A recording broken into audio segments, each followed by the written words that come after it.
Please join me in welcoming home from the class of 1973, Williston's own U.S. Navy Captain retired, Mr. Julius Pryor III.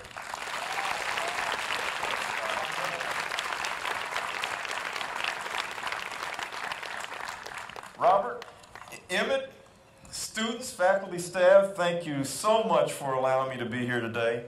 I have to first of all give a shout out to one of my teachers and coaches, Bob Couch, who was here when I was here at Williston. Even caught a few passes. You taught me well. It's always great to get back to East Hampton and to get back to Williston Northampton School. And I just wrote my first book.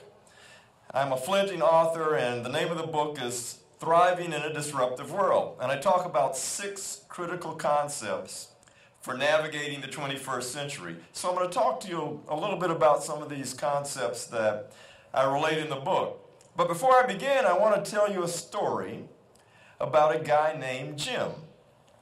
And Jim is working in his family's business. His father is ill, he's sickly, his father's about to pass away. And when his father dies in a few weeks, Jim is going to inherit a huge multi-billion-dollar fortune. And he finally figures that he needs a wife with which to share this fortune with. So one evening at an investment meeting, he bumps into this amazing woman. Her beauty literally takes his breath away. You all know how that is. He goes up to her and says, look, I may not look like much, but in a few weeks my father's going to pass away and I'm going to be a billionaire. She was impressed. She took his card, and 6 days later became his stepmother.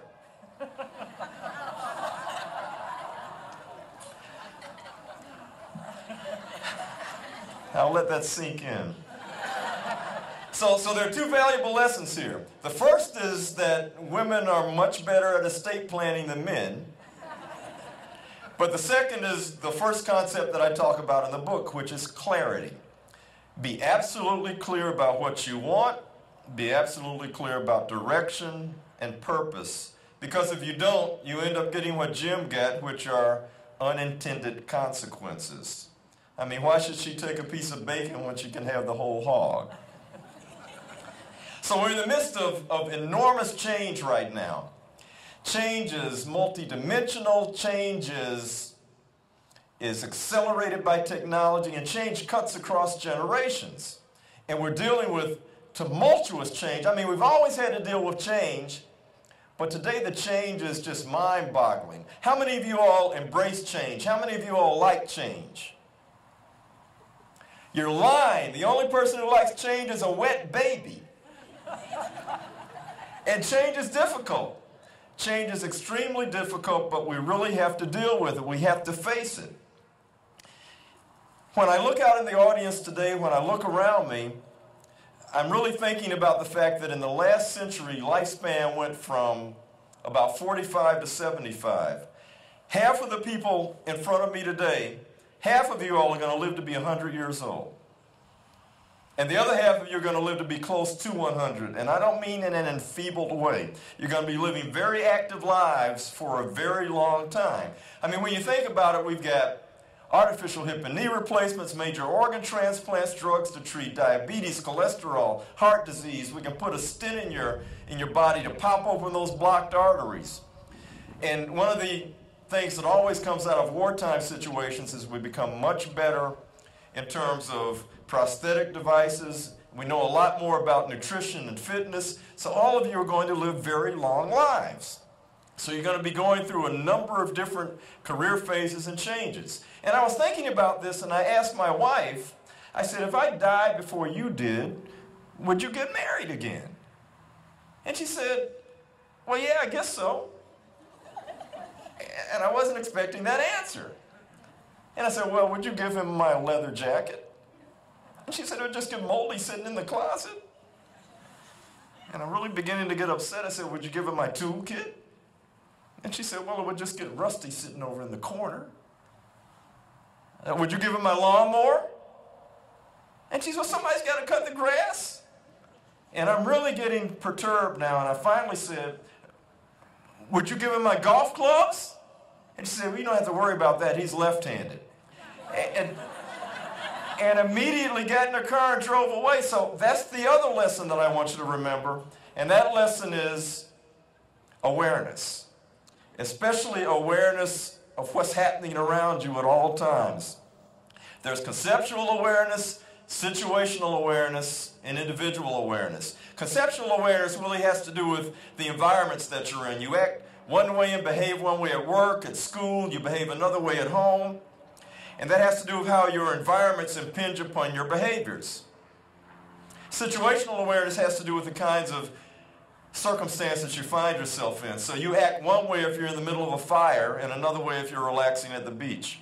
But the most important of these things has to do with individual awareness, or as Pete Townsend likes to say, who are you? And you've really got to think about what's at your core. It's something that I think that Williston does a very good job of in terms of helping you understand where your core is and where your moral center is. Because at some point, you're going to be asked to step up.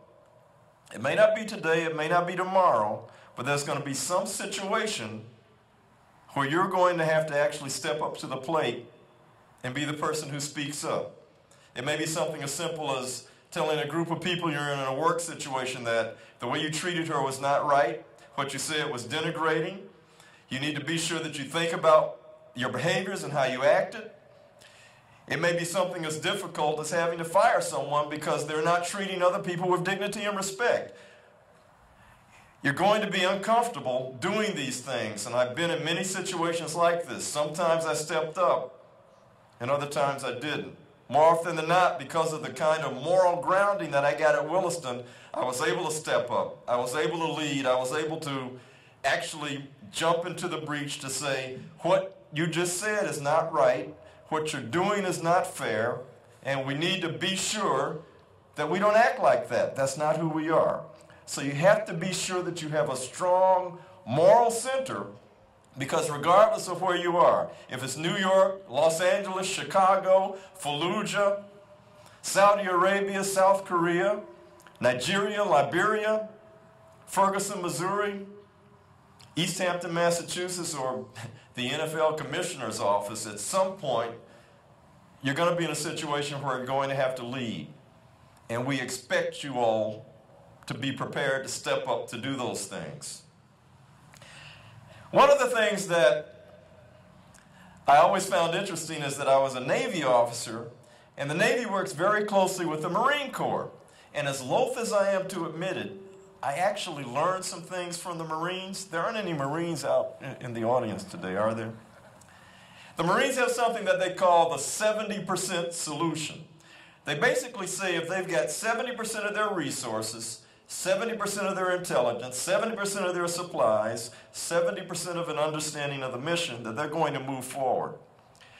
They say if we wait until we have 100% and all the conditions are perfect, the mission's over before we get there.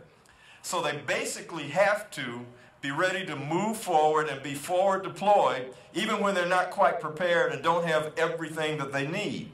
One day they may be repairing a runway, the next day they may be doing hurricane relief, and the third day or the next week they could be fighting an insurgency.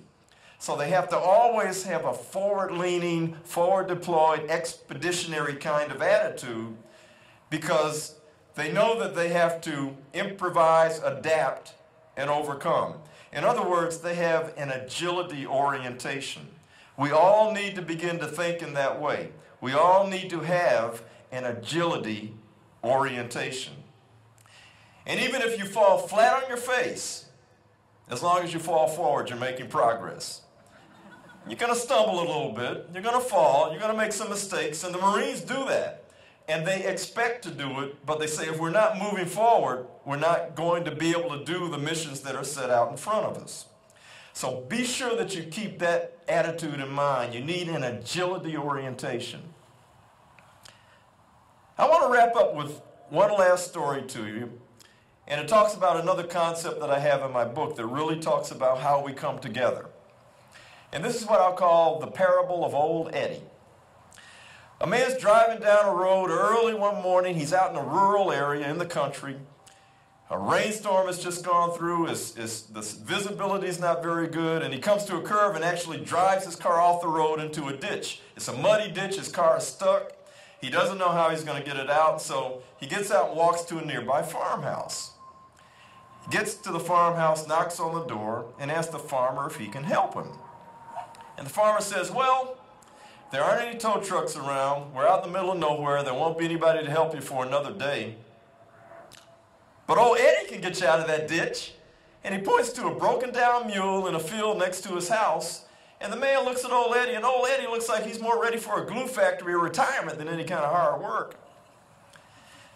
But he says, well, what have I got to lose? So the farmer, and old Eddie walk back over to his car. The farmer hitches old Eddie up to the car, and he snaps the reins. And he yells out, pull, Jim. Pull, Bob. Pull, Mary. Pull, Gertrude. Pull, Eddie. And the mule grunts and groans and pulls against the reins, and within a few minutes, the car is out of the ditch, out of the mud, and on dry land. The man is simply amazed. He says, how did you do that? And why did you call all of those names? The farmer looks at the man and says, well, old Eddie's just about blind. But as long as he feels like he's part of a team, he doesn't mind pulling. And ultimately, we are a part of a team. We're part of a family. We're part of Williston. And you all are going to have to be clear. You're going to have an agility orientation. You're going to have to be ready to represent and step up. You're going to have to be ready to do the things that we expect you to do, because we not only expect you to succeed, we want you to succeed.